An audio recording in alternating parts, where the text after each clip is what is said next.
Hello guys and welcome again. I'm your host Nate Behar. Today I'm joined with Western Mustangs defensive back, a good friend of mine from back home in London, Ontario, Malcolm Brown. Malcolm, how are you doing today? I'm doing great, and yourself? I'm always good, man. I'm always good. Malcolm played with me on our junior Mustangs team back in 2012. He spent some years playing OV growing up through the ranks, and he plays high school ball at Beal Secondary School. So we're going to sit here and talk to him a little bit today about what that was like for him and what the OVFL did for him in the long run. So Malcolm, let's get right started on it. You played at HB Beal, which for anybody that doesn't know is more of a basketball school in high school. Am I right in saying that?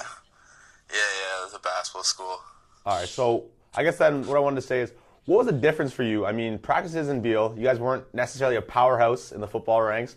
So what was the difference for you then, going from Beal to the summer and getting to play junior Mustangs or Falcons, whichever it was? It was pretty different, especially when it came to the practice structure and just the culture around it. Beal, it was kind of hard getting the kids to come out and participate every day in practice. And just like the level of the game maybe wasn't there as much as it was for OVFL. Whereas OVFL, like the culture was just like, it was all about football.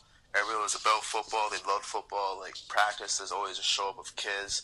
Not a lot of kids miss practice, and just game time. It was always a good time. You're out there playing with your brothers and just having a great time playing football. Mm-hmm. How many years of OV did you play in total? I played three in total. Okay. I started in grade 11. Okay. All right. And I mean, knowing you a little bit, I got a little bit of an insight, but what was it that made you decide to go football rather than basketball? Because I know you were pretty heavy into the basketball growing up as well.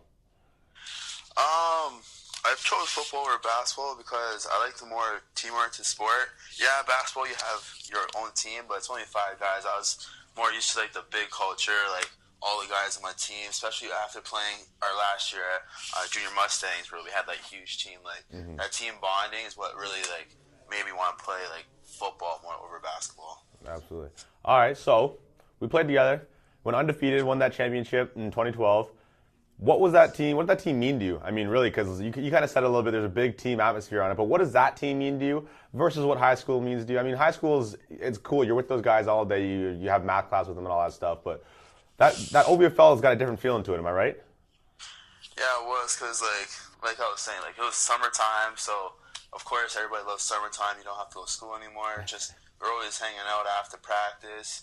You know, we can always do like team events whenever we want to because summertime, opposed to school where it's just like some of them I would see like during class. Maybe I'll see them during in the weight room or during basketball season. And other than that, like it's pretty much like once football is done, we almost like went our separate ways. Yeah, no, absolutely. All right then. Well, Malcolm, we're happy to have you here because you got a little bit of an insight that a lot of kids don't have and can answer some questions for them. So for you, 2012, you started your first year of Western that summer, that August. So you went. And we had our championship game, I believe, on a Saturday. And I think you had to check in to training camp with the Mustangs the Sunday. Am I right? Yeah. So yeah, can you give a little bit of insight? I mean, I know a lot of kids, especially grade 12 kids, or if they're doing the victory lap, they're never sure. Like, should I do another year of football? Should I get another 8 games under my belt, or should I take this off season and train, try to put on some weight? What do you have to say? What are the pros and cons of both? I mean, I'm pretty sure you felt some of the hardships of it, but maybe some of the benefits as well. Yeah, well, I guess I'll start off the cons. The only con I realistically see is like you have potential of getting injured. Other than that, I don't really see much con in it. I don't really see a lot of pros because you're getting in shape. You're not just sitting around all summer doing nothing. Like you can be doing your workouts, but you're not getting any cardio in unless you're want to hit up those treadmills or something. But also like you're getting more game experience. You can learn a little more things throughout that summer. It's not just what I know from high school going right into university. Like once you get into university ball, you're already gonna be like in game shape. You're gonna have like your mind's already gonna be about football. Like you're just gonna have like more of a preparation. I feel like after coming through like a season, then you're going into it. So like maybe like the only cons like the injury prone and just like you may be a little bit tired. But when it comes to pros, I think there's more pros than cons. Okay. All right. And I guess when I say that, what do you think? How do you think you stacked up like in the first couple of days of practice versus the guys that came in draft? I mean, especially because you knew a lot of guys coming into your draft or coming into your recruitment year, just the guys from around London even. Do you think you were in better shape? You were more prepared than some of those other guys? Than my draft class that didn't play with me? Yeah. I'll say a majority of them, yes, but I was just going from straight football, like season, like fall football, into basketball, into track, into summer football. So like there wasn't really much of a period of break there. So like I was already in good shape. So like I'm not sure if that'll play a factor, but yes, I think like just playing the summer football, I was maybe more just prepared for it. Like I was already like my shoes already broken in nicely. I was already ready to play football. Like I'm just like I came just from like a championship team. Like I'm ready to go. Like I had my confidence like really high at that point as well. All right. Yeah, no, absolutely. All right, well, we thank you for answering. Hopefully, that's going to answer some of these young kids out here who are having that problem. I know I had a kid just yesterday actually send me a message on Facebook and ask me that same question, whether you should play or train. And you know, it's important to make a good first impression, I guess. I mean, I'm sure you know I don't got to tell you, but for anybody out there watching, you really only do get one chance. And coaches are human, so the first impression they have of you, oftentimes that's going to set you up for a good long 5 years of play, or maybe having to fight your way back up the roster. Yeah, that's all right. true. So now next, Malcolm, I got another pointed question for you.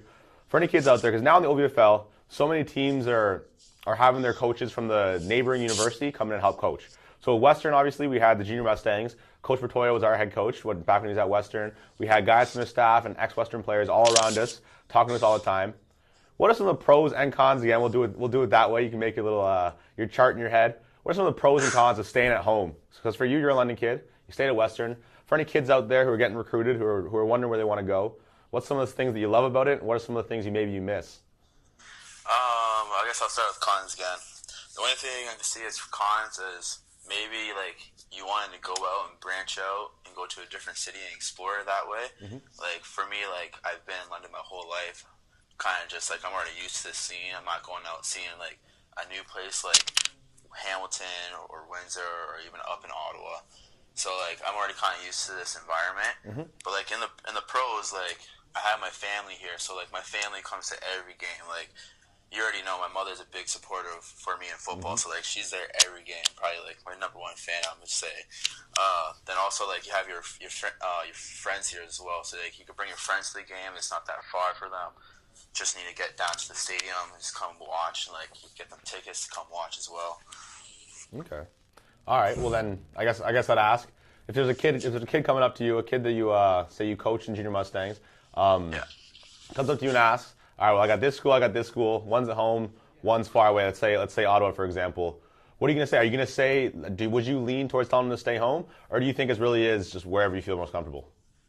I'm gonna say wherever you must feel most comfortable, because like maybe like at home you don't have like a spot like that you may feel like you'll be able to get. Like maybe going away, like you have a better chance of improving your skills, like you have a better shot of making cracking the roster. So like wherever you feel most comfortable, like wherever you see like the most better fit for you, and wherever you feel most confident going to.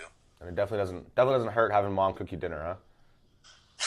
Yeah, I had mom cook me dinner for the first year, and after that it was all me. Yeah, okay, that's good. All right, so then last thing I want to touch on. You go back, and I think you did it again this summer, but I know your first off season with Western, you helped coach out Junior Mustangs. What's that like for you? How fun is that for you? What's that experience like? It's a blast coaching these kids.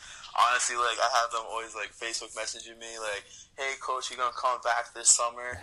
I'm having a real dilemma right now of staying with Bantam or going up to JVs, because I've been there for now 2 years, so all my kids have moved up to JVs, and like they're now messaging me like, "Hey, you're gonna come up and coach me now?" I'm like, I'm not sure. Like I need to see like where they want me to, like where the best fit for me to coach right now.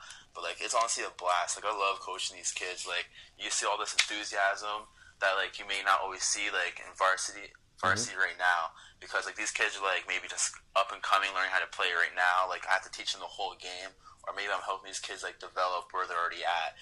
So like it's honestly I love coaching these kids, man. Like, and also you get to see stuff like maybe you don't see as a player on the field. Like I'm watching like the whole defense. I'm right now the defensive coordinator for Bantam, so like I have to watch everything. Like I'm learning some stuff from D line, and I'm a DB, so I'm learning some stuff like, man, I need to learn some schemes for D line and like some blitzes for linebackers. Absolutely. So like my view of like football and like defense is like it's getting bigger and just wider, just from like coaching these kids, and just like honestly, I love helping these kids just love the game even more. Like, I had a parent come up to me this year, actually, and she was saying, like, my kid was ready to throw in the towel until, like, you came along and, like, you sparked him. Like, you made him love football again. And, like, they're very appreciative for me doing that. But I was like, honestly, I appreciate you just bringing the kid to the practice every time and, like, allowing me to, like, make him love the game again. Absolutely. That's what we love to hear. I mean, that's what we're trying to preach here at House Edge Media with this OVFL podcast. That's the whole point, really, is just grow this game that we all love, grow Ontario football, and we all give back a little bit, and who knows where we're going to be in a couple of years. So, Malcolm, thank you so much for joining us, my man. Everyone here at House Edge Media thanks you. Best luck this offseason. Yes, sir. Good luck with midterms coming up and finals real soon, and spring ball. Spring ball, I think you guys got a scrimmage coming up real soon and all that good stuff. So thank you, Malcolm. For everyone here at House Edge Media, thank you guys for watching. This has been the OVFL podcast with your host, Nate Behar, and have a good day. This solid? Yeah. I've got to. I hope